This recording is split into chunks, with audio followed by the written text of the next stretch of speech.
Pope Leo says, "There are times when, in order to remain human, we must take a stand." There's been this movement towards smartphone-free childhood.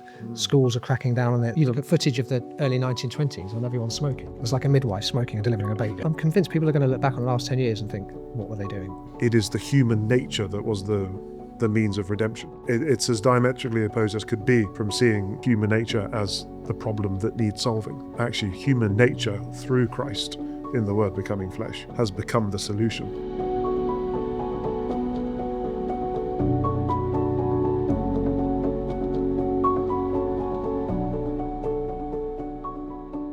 Welcome back to this third part of our roundtable discussion on Pope Leo XIV's encyclical Magnifica Humanitas. We are reaching the last couple of chapters in which there is a kind of extended reflection on the culture of power and the civilization of love. So, Serena, do you want to just give us a little sort of outline of what Pope means by that? So when the Pope talks about the culture of power, he focuses a lot on modern warfare and the ways in which the technocratic paradigm has affected and influenced how war is waged in the modern era. And the subheadings of this first part of chapter 5 give us an idea of what he's talking about. The normalization of war, force without limits, weapons and artificial intelligence, the crisis of multilateralism, a supposed political realism. And obviously, Pope Leo is coming at this as a leader who has already preached very eloquently and very publicly on the waging of war in the modern era. He comes at it from somebody who understands the just war tradition, but is also aware that he is not the first pontiff who has pointed out that the just war tradition the Church's teaching on just war as traditionally envisaged may require updating in the current paradigm of warfare. Pope John the 23rd talks about this in Pacem in Terris in the context of atomic war. Pope Benedict XVI, in a 2003 interview, said that we should really be considering as a church if actually there is still such a thing as a illicit or just war in our modern era.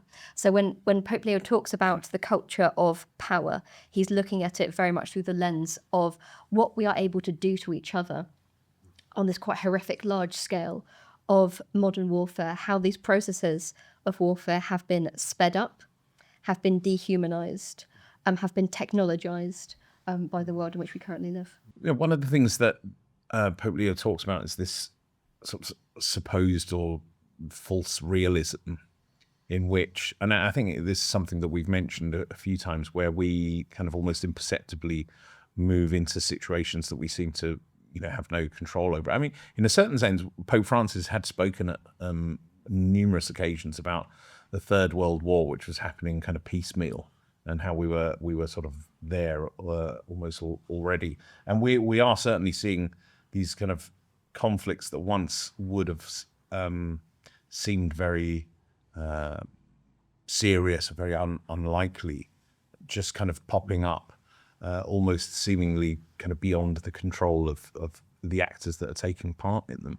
And I think Pope Leo is kind of really warning against these, very much saying that we need to be able to kind of counteract these sort of imperceptible or uncontrollable forces that are pushing us in certain directions with a very clear response, which I suppose is the culture of love. Civilization of Love. Yeah. And Pope Leo, again, because he's very much a fan in this document of giving us concrete, clear, sort of itemized lists of criteria for discernment here. This phrase "civilization of love" sounds a little bit idealistic. Could be kept on a sort of like a vague wishy-washy level, but Pope Leo is not that kind of teacher. So he outlines exactly what he means by a civilization of love and what it entails, what is required to build it, to go back to that building metaphor from the book of Nehemiah that he's been using throughout this document. He talks about how we can all do our part. There is need to disarm words. So again, coming back to that idea of disarmament of ideas and concepts and tools, building peace through justice. The bit that I was very struck by was when he talks about adopting the perspective of victims, but he also talks about cultivating a healthy realism and reviving dialogue. And I think what you've just kind of described here about how one of the characteristics of modern warfare is the extent to which it can be waged facelessly and impersonally, puts on us an obligation to actually put ourselves face to face with the victims of war and to remind ourselves that there is no such thing as a conflict that has no human cost. I think one of the most beautiful parts of the encyclical is when Pope Leo says, "There are times when, in order to remain human, we must set aside our reservations and take a stand. In some conflicts, it is unjust to remain neutral, nor is it enough merely to claim that we are not complicit. When we witness the bombing of civilians, attacks on hospitals, schools or vital infrastructure, and violence that affects children, we are confronted with scandals that wound humanity itself. Painful events require both history and memory, the former to recount the facts, the latter to bear witness to lived experiences," which is very powerful and another example of something that an artificial intelligence cannot do. Yes. And again, within that is that idea of we can actually all do something. You know, the temptation is always there. You know, there's that bias of, okay, this is beyond me. I can't do anything. The old saying, you know, no one snowflake feels themselves at blame for an avalanche, and yet, sort of in a certain inaction, you know, we do contribute in some sense to these sort of directions of travel in which we are heading. And so, going back to one of those points that Pope Leo has made, this is paragraph 212 and 213. Yeah, he writes, "The temptation may emerge, namely the thought that the problems are too big and that we are too small, and that our choices therefore cannot make a difference. This is a polite form of resignation, often disguised as realism." But actually, there are, you know, in refusing to be complicit in whatever way is possible to us in some of the injustices that we see around us, there is a meaning to that. And this is, of course, as many of our listeners will be excited to learn, this is where Gandalf gets his mention in the passage, because the response to that isn't then for each of us individually to go on a crusade and change the course of history. You know, with this passage that Pope Leo's pulled out, "It is not our part to master all the tides of the world, but to do what is in us for the succour of those years wherein we are set, uprooting the evil in the fields that we know, so that those who live after may have clean earth to till." So that beautiful image of we all have that little piece of the kingdom of God that God has entrusted to our vocation, to our living out our universal call to holiness. And if we all play that small part, then truly the world can be changed, and we can start to build up something new. I think that's a really important point, actually, and it's easy to neglect it. And it might sound a bit trite and a bit cheesy, but the message one gets from this chapter is we are all involved in building the civilization of love. We all have to partake of the work of Nehemiah. And a society which values truth will be one made up of people who value truth, who raise children to value truth, and fight against this crisis of truth we're going through at the moment. Excuse me. And a culture where words can be disarmed at the macro level will be one where people watch their words at the micro level. And I was also excited, and I think it's in this chapter, in connection with the civilization of love, that we get a mention of the Eucharist in a document that isn't internal looking at all. The Eucharist is really portrayed as being at the heart of the civilization of love, because unlike the culture of power, what's at the heart of the civilization of love is relationship and communion. And our relationship with God, of course, is fostered and cultivated through partaking of the Eucharist. And it's a divine and human communion. So our relatedness to each other grows through that vertical communion with God. And it was a rare moment of sort of sacramental theology coming out within the document. And I found that very powerful. I think what you're referencing is in the conclusion where the Pope says the spirituality that we need is a Eucharistic spirituality. That is a spirituality of ecclesial unity in love. So he has a bit of a meditation here on the Eucharist, but that also reminded me that actually he talked about sort of our sacramental unity earlier in the document when he talked about solidarity in the opening chapters, and he says that actually our solidarity is not just something kind of emotional or sociological, but also it's sacramental. We have that solidarity of our union in the church by baptism, by confirmation, and it's strengthened when we receive the Eucharist in communion with each other and with God. And he quotes his motto.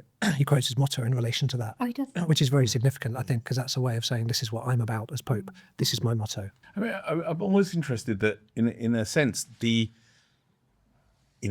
internet, which kind of started all this off, was always meant to be, or was sold as a thing which facilitated communication, and yet, really, what Pope Leo seems to kind of be often pointing out here is that what it is actually doing is becoming an obstacle to communication.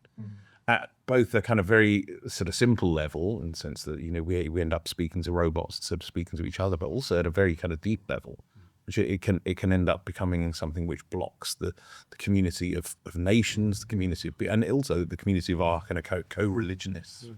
So we need even Gaudium et Spes, to use that word you highlighted earlier, just that sort of, it's an outdated word, but it referred to how modern forms of telecommunications paradoxically actually sort of disrupt our capacity to commune with each other. Yeah. So again, this fits into that same pattern of there's nothing new under the sun. This is another form of technology that alleges to bring us together more closely, but realistically is going to have the opposite effect. And so to be able to resist those tendencies within us, to seek those quick wins in our relationality, and to make that choice for complexity, requires building up the civilization of love that Pope Leo so describes. Just one thing I'd highlight from this passage is, again, he gets into details. There's this passage in 226 where he simply names the United Nations. International organizations, particularly the United Nations, are essential instruments for promoting a civilization of love, for they can foster dialogue amongst nations and promote the peaceful resolution of conflicts, the integral development of peoples, the protection of the most vulnerable, disarmament and the care of creation. We might offer our own criticisms of the United Nations as an institution, but for the time being, it's the best we've got in terms of international cooperation to achieve some of these aims that our Catholic social teaching sets us for the common good and for the upbuilding of the human race. So, this is, as you were saying, he doesn't just wave around and say, "Wouldn't this be a nice thing?" and almost replacing sort of one utopia with another. The difference here is, he's really able to spell out what is it that we can do, and the way that we educate, in the way in which we strengthen institutions, in the way that we choose to live. Actually, this isn't an unrealizable utopia. This is something that we can really, by the grace of God, sort of strive towards.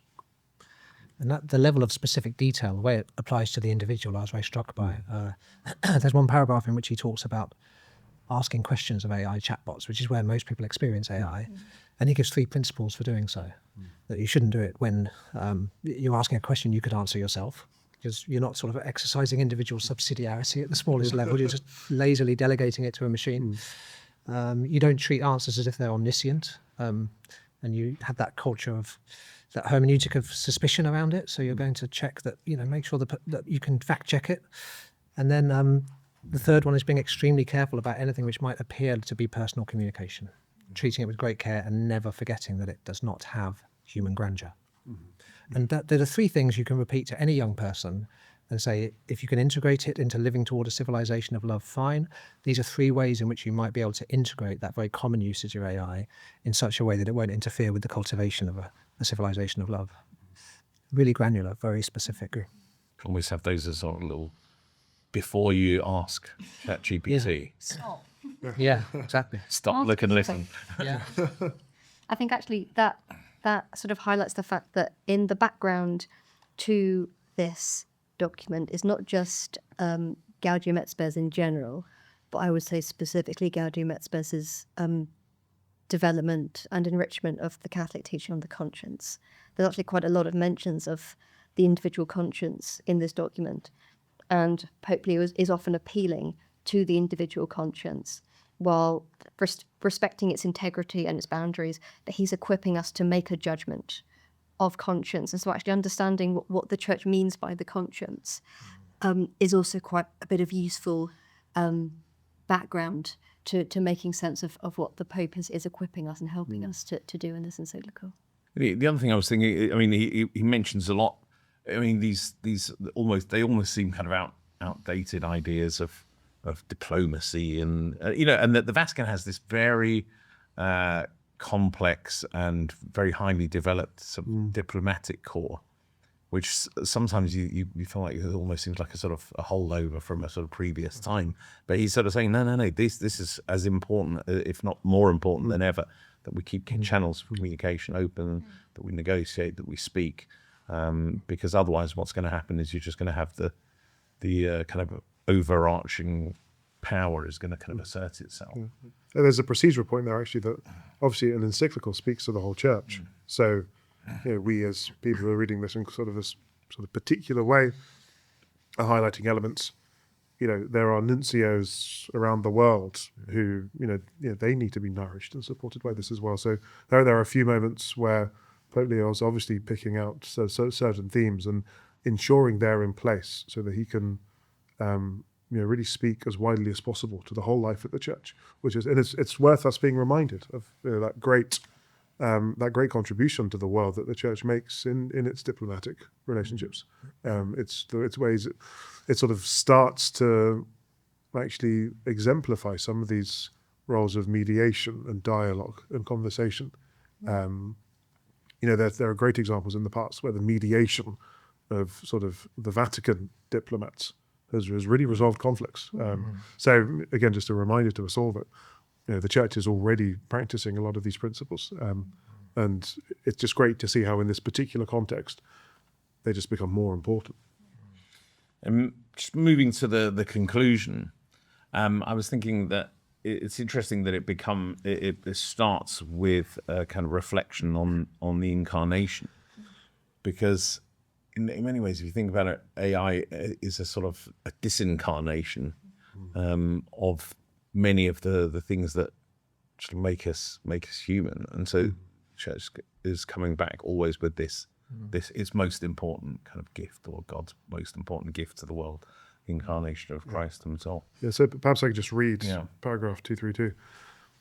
In the promises of transhumanism and some post-humanist currents of thought, which seek an enhanced and almost disembodied humanity, we recognize a yearning that is of concern to us, namely the need for a fuller life, less exposed to limitations and suffering.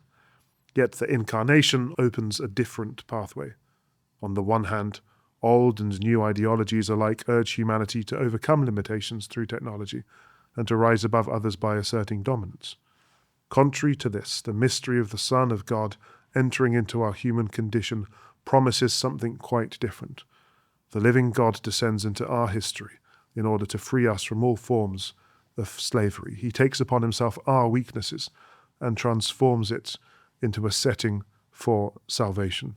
This essential point of our faith, that it is the human nature that was the means of redemption. So it's as diametrically opposed as could be from seeing human nature as the problem that needs solving. Actually, human nature through Christ in the Word becoming flesh has become the solution. So that focus on just Christ's taking on our human nature just disallows us at all from starting to see human nature as the problem, because actually that is our path ahead. And it goes to the very earliest discussions of Christological heresies and so on. People saying, how could the man who is God die in this limited, vulnerable, bloody, messy way? You're being spat at and taunted and rebuked by people. And Jesus enters right into that. And somewhere in the document talks about going through our limitations, not trying to transcend them or surpass them, but actually entering really deeply into them, which we see in Jesus. We see in the hymn in Philippians, he emptied himself, taking the form of a servant. He didn't think equality with God was a thing to be grasped. But there's also something about the breadth of this document. It's got its discussions of human rights and the political situation and geopolitics. And Jesus is the key to all this for the church, insofar as Jesus is the fullness of humanity. Jesus is the full realization of human nature. Jesus is human nature as God intended it to be. So therefore, anything which threatens human nature is a grave concern for the church. We're back to that question of why is the Pope talking about AI? Well, because it's about humanity. and humanity reaches its fullness in Christ, and the church is the body of Christ. So the concern for the world is actually very much rooted in Jesus as the fountain of authentic humanity. And as Pope Leo says in paragraph 233, the incarnation itself sort of gives a model for the relationship of the church and the world. You know, Christ entered into humanity. He entered into our weaknesses and our suffering and brought light. And in the same way, the church, reflecting Christ's light, being itself the mystical body of Christ in the world, is, as the Holy Father tells us, is called to cooperate in the work of creation, rather than be disinterested observers of technological processes that limit our freedom and responsibility.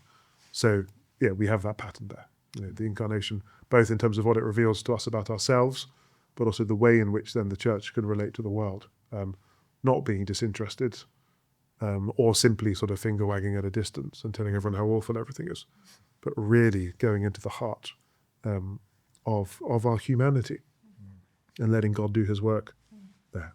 I think the other thing that maybe we haven't touched on much, but which constantly comes back is, you know, the church has a role as a teacher, and education is kind of fundamental here.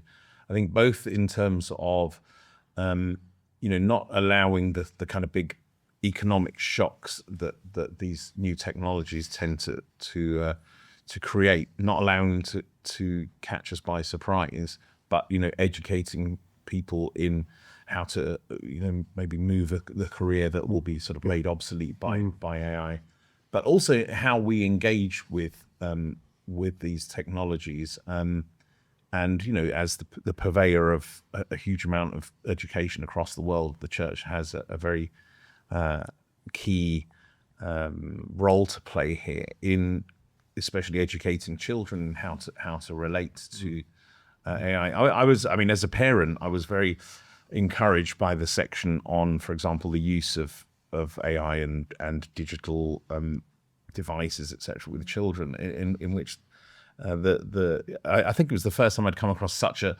clear set of advice from the Magisterium saying, don't go in too early, be careful what children are watching, how long they're watching for.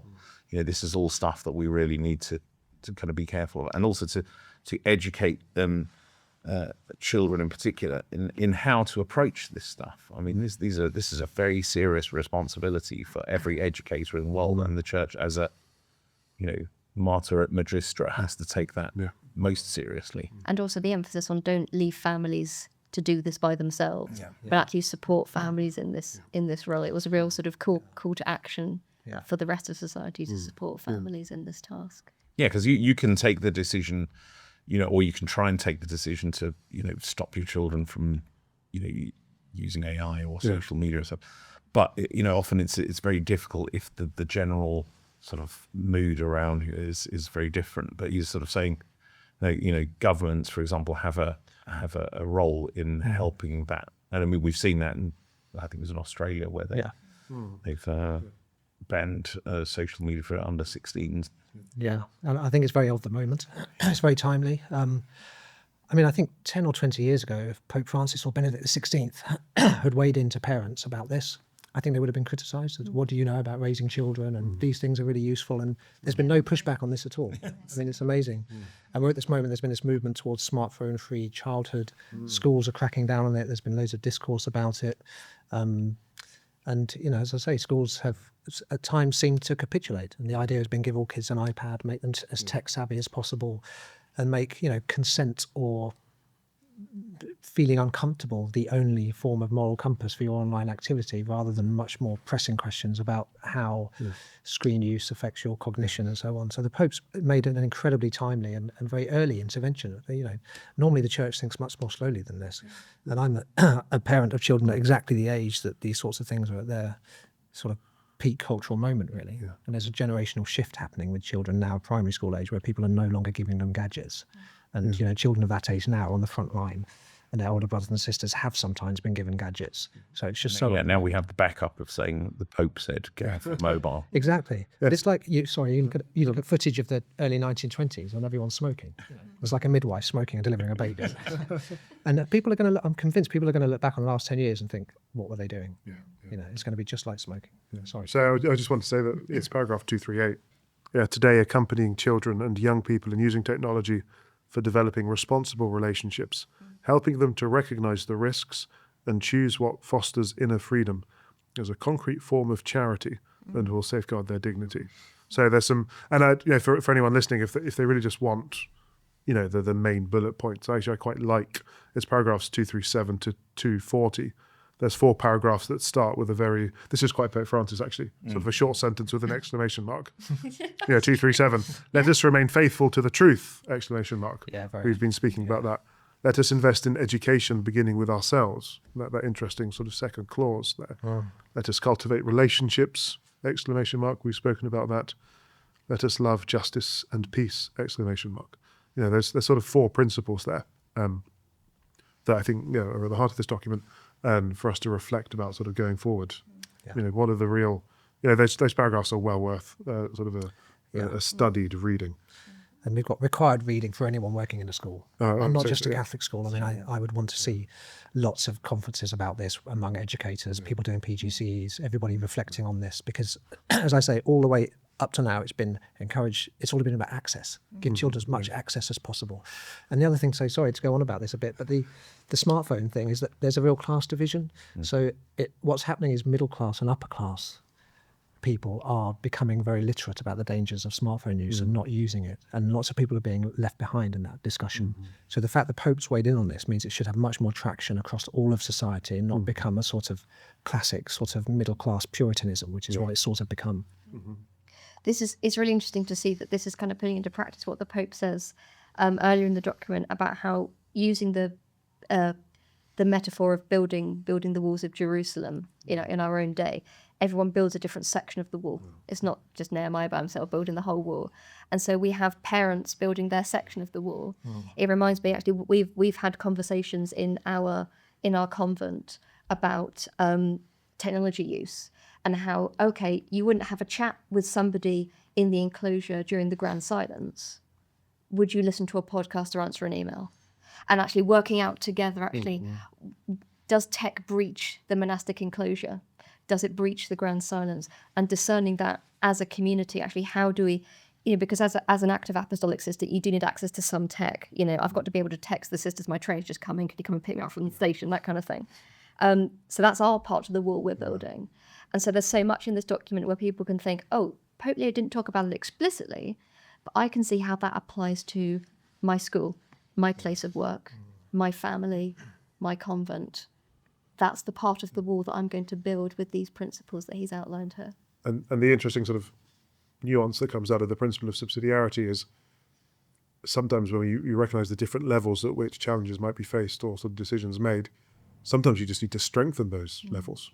So strengthening the institution of the family, strengthening our schools, equipping our institutions. So as often has become a tradition, these encyclicals finish with a Marian prayer. And we were thinking maybe we should sing the Magnificat together, but we'll spare the listeners that and just think about how we end here with the Magnificat as a song of hope. So I thought that was a beautiful place to end, especially because in that kind of feeling of helplessness that I think a lot of us have sort of felt in front of this technology, and I think to a certain extent that those who are producing it are kind of engaged in encouraging that. It's just going to happen. There's no point.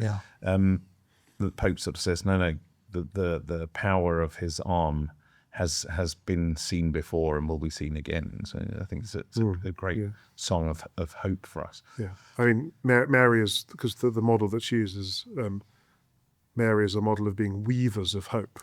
So placing that against being creators of our own hope, actually becoming weavers of a thread of divine hope that we've received is actually a very powerful image if it comes across in Mary's Magnificat. I think having Mary at the end of a magisterial document is quite well established, even before JP2, I think. And there were some funny moments on social media where people there was a sort of, tell me you've never read a magisterial document before without telling me you've never read a magisterial document before, where people were saying, oh, Mary wasn't mentioned till the last paragraph. Yeah. Modernist, you know. And think that's like nearly every magisterial document. But it really makes sense in this instance, because firstly, Mary she's the highest creature of God. She's creature. So obviously the incarnation is important for all the reasons we've spoken about, but Mary is creature. So that's vital, because we're talking about creatureliness, our grandeur in our creatureliness. And the Magnificat, we think of the circumstances of its first utterance at the visitation. At that moment, neither Elizabeth nor Mary could possibly have intuited fully that what was being celebrated in that moment would lead to the salvation of humanity, the destruction of the temple, would take over the Roman Empire, that we'd still be talking about it over 2,000 years later on a podcast for CTS. You know, it seems like a small little insignificant moment, and the entire world's transformed by it, and that's there in the Magnificat, in the mighty are cast on their thrones. I think it's also relevant that Lumen Gentium kind of put back front and centre in our ecclesiology the idea of Mary as the model, or the type, typos, of the church. And so what the church is, what the church does in her nature and mission, is embodied in this one incredible woman of Mary. And so what I think, when we look at Pope Leo's sort of meditation on Our Lady and the Magnificat, what we see her doing in the Magnificat is kind of what the church as a whole does, by proclaiming the mighty works of God into a situation where, well, as the Pope puts it, nothing has changed around her. The socio-political situation of her time remains the same. The Romans continue to control the land. The people are still subjugated and humiliated. Yet everything has changed within her, and this allows her to see what is invisible. You know, with the church, with her social doctrine, is preaching a Magnificat into the technocratic paradigm in which we find ourselves, and helping us to see actually what God is doing in our frail and our fragile humanity, in and through that humanity, by placing us in this time and this place, to proclaim these truths in an era that needs to be reminded of the dignity of the human person. This question, I think well, the thing that has come across in the document throughout is that the lowly need to be spoken for, because we risk, especially in this particular iteration of the Industrial Revolution, for the fourth, I think, the fourth Industrial Revolution. Again, it's the lowly, the last, who will be sort of disproportionately affected, and to put those people whom the church has always considered her greatest kind of treasure, to say, well, we place them in the hands of Mary, and that we pray, we act so that those will not be forgotten. That this new industrial revolution will not cause the kind of havoc that the previous ones did, especially among the poorest. And as the great intercessor, she's the one that can go to the Father and say, don't let them create this Babel, help them. There's good people there that don't want to do this. And there's this link with the language of the Magnificat. The opening line is Magnificat, Magnifica Humanitas. This is the grandeur of being glorified by God, the human grandeur, which is relationship and communion with the divine, of which Mary is the summit, the highest creature of the Most High God. And the last episode, we ended on that sort of quite optimistic note that actually, if we get this right, actually we could start to really retrieve and recover some of that grandeur that perhaps has already been lost. And just to affirm ourselves a little, that's basically where Pope Leo ends. So in humble fidelity of daily life, even the era of AI can become a time in which the Holy Spirit brings about the civilization of love in our lives. Indeed, the Lord continues to make all things new, and offers every era the possibility of becoming part of salvation history in the light of the Incarnation. So, yeah, it's there. If we can learn and how to live in this changed world, and let wisdom, let our faith, let the truth that we've received guide us, then actually quite wonderful things could happen. And it's just the question of getting us there. So I think we can probably we can draw that to a lovely conclusion there, really placing everything at the feet of Our Lady of her intercession. So I'd like to thank you very much for joining me for this roundtable. I hope that we can really do this kind of thing more regularly with the documents that will be coming out during this pontificate, which I think we're all very interested to see it kind of develop and to take part in the project that Pope Leo also has for the church under his care. So thank you so much to everybody. And you can, if you want to read the document in full, it's available on the Vatican website. But if you want to take a more contemplative, slowed down, analog look at the text, you can order it from the CTS on our website, ctsbooks.org. So thank you again.